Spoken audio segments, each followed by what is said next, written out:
Welcome! Analytical Adulation is a series in which I examine my favourite games throughout my gaming history. I explain and explore why these are my favourites, a brief history behind them, or what makes them so enjoyable to me. Without further ado, enjoy the episode. Dark Souls might have killed action RPGs for me. I'm sure I'm not the only one to feel that way. But it might have also revived the genre, which in my opinion was in some vital need of rejuvenation. In playing through it again in preparation for this video, I was grabbed by the fact that it didn't feel like a revisit. It felt like, well, almost returning home. This, to my mind, says a damn lot about this game. It starts off oppressive and almost insurmountable, but by the end I felt like I didn't want to leave. Anyway, I'm getting ahead of myself, as is pretty easy to do when talking about one of my very favourite games. So onward we go to the beginning. Dark Souls, as I'm sure most of you watching are aware, is an action RPG developed by From Software and directed by Hidetaka Miyazaki, the now president of the former company mentioned. It was released on the 22nd September 2011 for Japan, and in October of the same year for various other continents around the world, and it's a spiritual successor to the cult classic PS3 exclusive, Demon Souls. The Souls series is now famous, or infamous depending on your perspective, amongst video game players around the world, and even some non-players. Receiving positive critical reception upon release, and is often called one of the best video games ever made, which of course I'm inclined to agree with.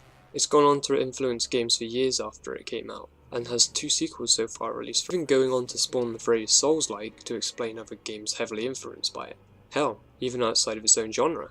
Many of you listening or watching this video may be thinking about one specific aspect when you clicked on this video. Dark Souls is hard, but that isn't at all what I think of when Dark Souls comes to mind.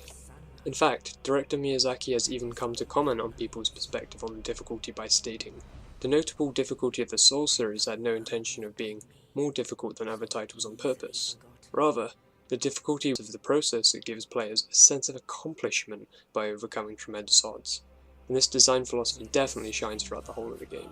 That intense and satisfying sensation of accomplishment you get when finally toppling that behemoth, I feel is pretty much unparalleled in games so far. When playing, I wasn't thinking this game is so difficult I must be so good that I complete it.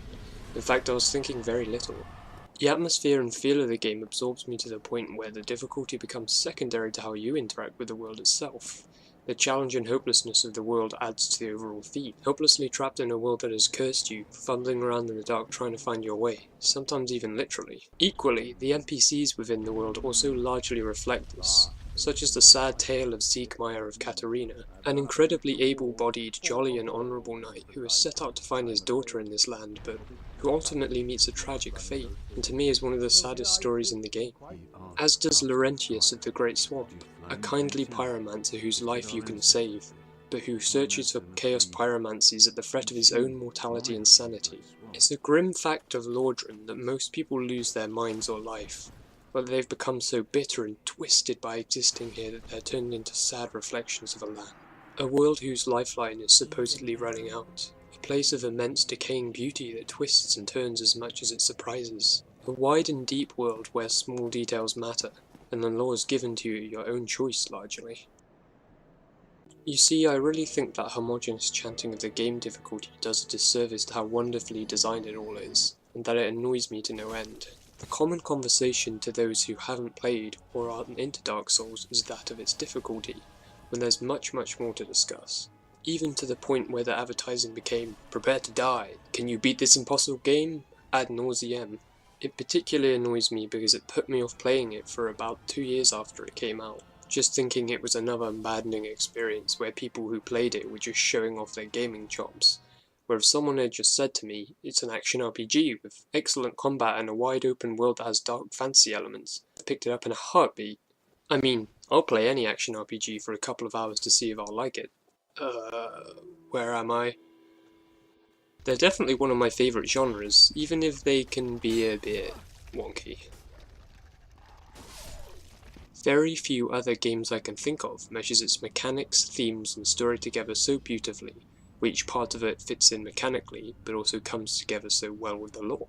The sharp decay of the world is reflected in your cursed undead character, and the dark sign you carry, which keeps you coming back to life at a bonfire after you die, is also held as an item in your inventory, but as well as that, is grafted onto the chosen undead's body. The enemies you fight within the world were former subjects of the kingdom you find yourself in, driven mad by the hollowing curse that's present throughout the world, and also the curse which you yourself carry, but have yet to go completely mad like the enemy. The bonfires in the world, which are essentially your checkpoints throughout the game, are maintained by the bones of the undead, which is reflected in the lore with the sacrifice one makes to maintain the fire, by feeding humanity to it. The flow of time in Lordran is convoluted and distorted, as you are told through dialogue by a character within the game, which again is reflected in the multiplayer mechanics, by being able to summon phantoms into your world, and ghostly apparitions of other players walking around, and even having other players in the game invade you and try to kill you. Souls make a being within this world more powerful, as is explained in the intro cutscene. These can be found throughout the game and give you the currency needed to level up. The aesthetics of each area in the game are representative of who resides there and what happened, with the former place of the Gods of Light being high up above the mountains, and the Lord of Death and Disease's abode sitting deep below the ground of the world. These spaces feel like they have former purpose, and are specifically placed there for a reason, whilst also being very well designed, not really having one area where you can get stuck without finding your way back. The story of the game is told in dialogue, item descriptions, and how the region presents itself, with very few cutscenes in the whole game. That, paired with the world being many flowing paths that lead back around to each other and very few loading screens, makes little to no interruptions whilst playing add even more atmosphere. There's also a gorgeous breadth to the level design, where getting to a certain peak or trough will allow you to look into where you're going or where you've previously been, giving a beautiful moment of reflection I feel is often sorely lacking in games. With the view from the first bonfire in the Tomb of the Giants having an exquisite view of the bottom of Demon Ruins being a personal favourite of mine. I always look down from there when I reach that point. However, delving deeper in the other direction leads to Ash Lake, a forgotten place from a long-lost period of time when ancient dragons and archeries were the only features of this land, but here the player finds himself in an area only told to exist through the intro, cutscene and dialogues. So you slowly walk into this immense landscape and you see a fucking massive Hydra greet you, and most probably kill you first time. I feel this is a beautiful dichotomy between the serene tranquil beauty of Ash Lake's impossible preservation, and the sheer shock of anything living down here at all, continuing the idea of expecting something different in this game. I'll also never get tired of reaching the Undead Parish after killing the great metal boar or just straight up running past it, or dragging yourself out of Blighttown to appear at Firelink Shrine just where you started. The layout and paths of each area are so well implemented and designed that I could almost do it in my sleep at this point. Even small details like where a certain item is placed feel significant lore-wise and well thought out, including the damn healing item, Estus Flask, having a lore purpose for being there. Created from a Firekeeper's soul, these are the beings who look after the bonfires that revive you, with the in-game description stating, "The undead treasure these dull green flasks, fill with Estus at bonfire. The Estus flasks are linked to the Firekeepers. Their dark tales also make reference. An emerald flask, from the Firekeeper's soul. She lives to protect the flame, and dies to protect it further." Which I think is a beautiful way of describing the healing item of the game, and again reinforcing the philosophy of melding lore and the game mechanics perfectly. Which brings me on to the combat, with the combat system not being one of those easy to get, hard to master systems. Instead it goes for the hard to get, even hard to master style. But I think this works in its favour. There's a reason people go back to this game so often, and I feel the combat is a large part of this. It seems simple enough, with you being able to equip a shield in one hand, weapon in the other, or even forget the shield and two-hand the weapon. The left hand is controlled by the left shoulder buttons, while the right shoulder buttons doing the same for the right hand. I feel like this is quite intuitive. Each weapon has various attacks, and no, this isn't a press this for light attack and this for heavy attack style system. I'm so damn sick of that system appearing in games. It's lazy and uncreative, and I can really only think of a few instances where it was executed well. Rather, each weapon is renowned for, besides damage, their attack patterns, with the first right shoulder button doing a normal attack, the second one making an alternate attack, and with each attack draining stamina, green bar below health you can see. And the heavier the weapon, the more powerful the attack, the more stamina it's going to drain. The same goes for blocking attacks with a shield. Blocking a big boss smash will take most of your stamina, whereas taking a hit from an Undead Burg hollow, for instance, will only take a small chunk. However, those are only the very basics. That's not even getting into leaping attacks, running attacks, and backstep attacks. You'll find the attack pattern of a weapon you choose being such an integral part of the choice, not just for speed and reach, but also for the angle of attack, because in tight spots your attacks will hit the wall and not finish the whole animation. Just try using a Claymore's wide sweep attack in a thin corridor and you'll see exactly what I mean. You see, there's a large amount of depth to the combat that only becomes clear after playing for some time. Things like height difference and angle of attack actually make a difference, where hitting around or over someone's shield is a real strategy. Go too far around someone's shield to their back, and time it perfectly, you'll get a backstab, giving you big bonus damage and flooring your opponent. Equally, the second left shoulder button will perform a parry, and if timed perfectly with an enemy's strike, you'll swat it away doing no damage to yourself but leaving them open for attack. However, if you time a strike in front of them perfectly at this moment, you'll do a riposte. This is basically the same thing as a backstab, but from the front and doing even more damage. I really enjoy doing this with nothing equipped in my left hand. I feel like such a badass swatting their attack away with my bare hand. I'm fucking Conan! For each combat action in this game, there's an equal reaction that can be done to punish an enemy or a player for being predictable, making the combat well paced and very robust. Each system, again, like the mechanics I mentioned earlier, complement the other, like how stamina will stop you from turtling behind a shield or dodging around like a maniac. That's another part of the combat I didn't even mention yet. Damn it, there's so much to mention I keep missing things. This game's so damn awesome. Oh shit.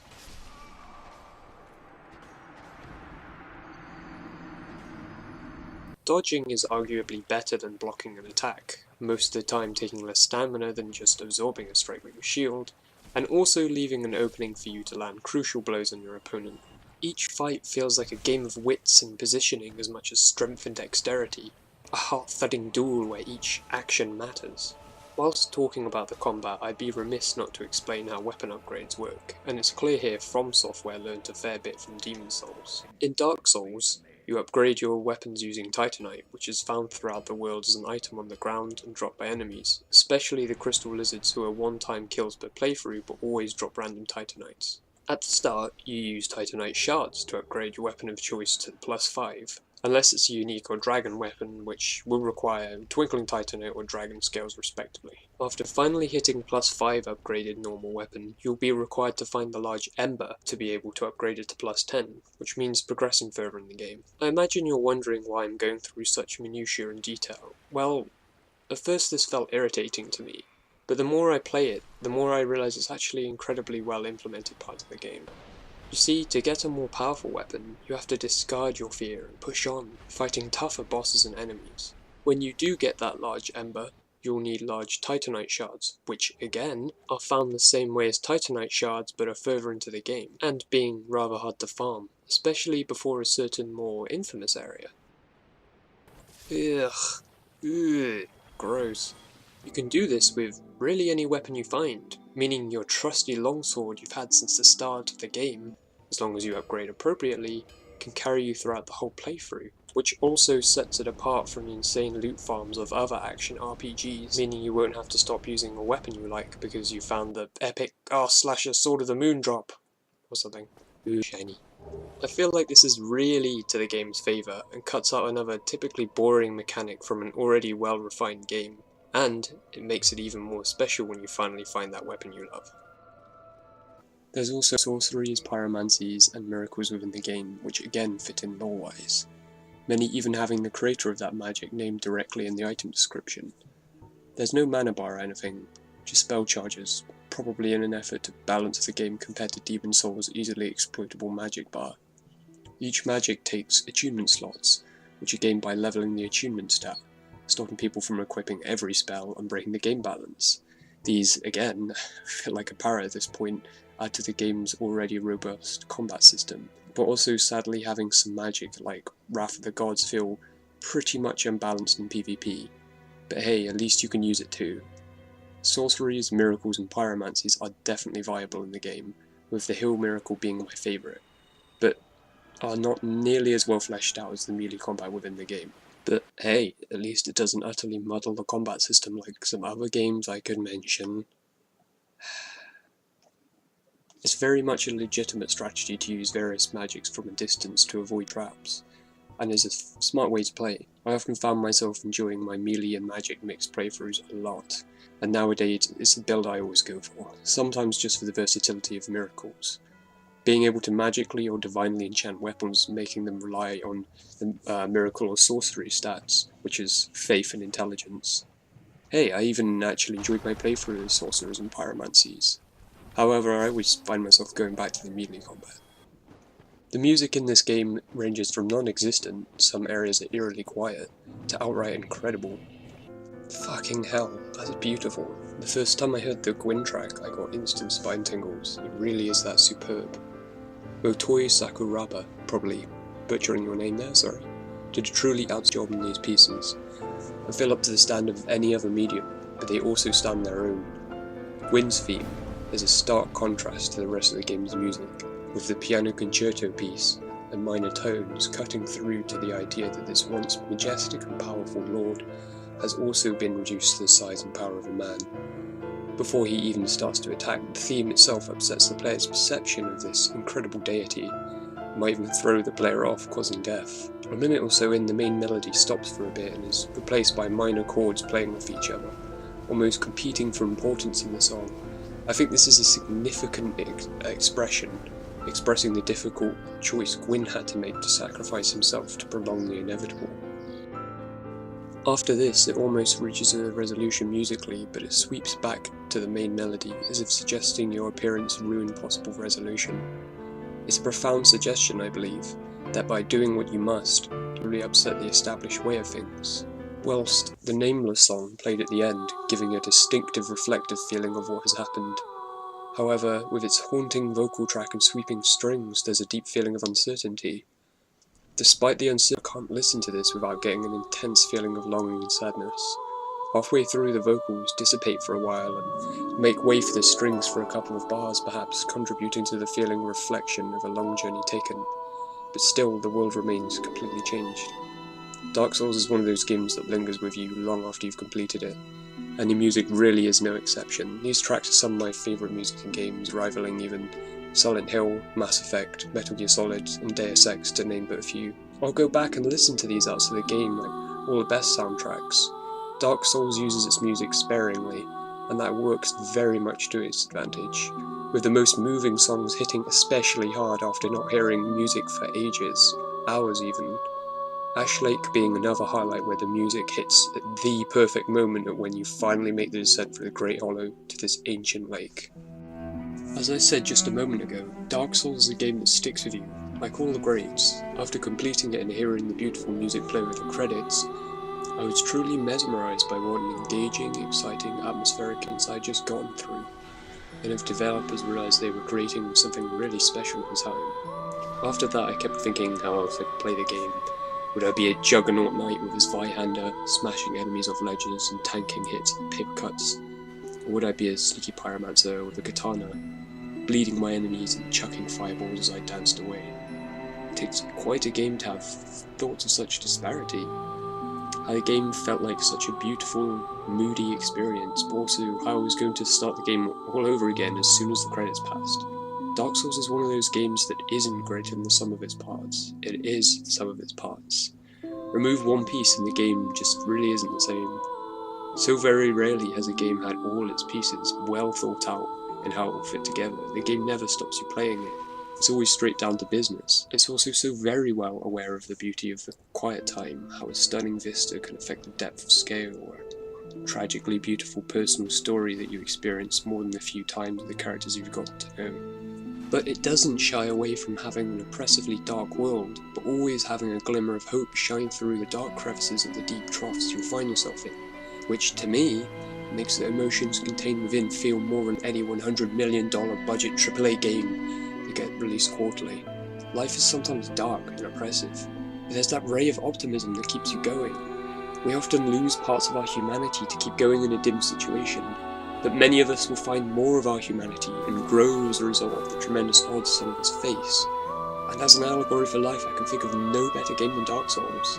Saying this, and for the excellent mechanics of the rest of the game, I proclaim my adulation for Dark Souls, and now you also know why.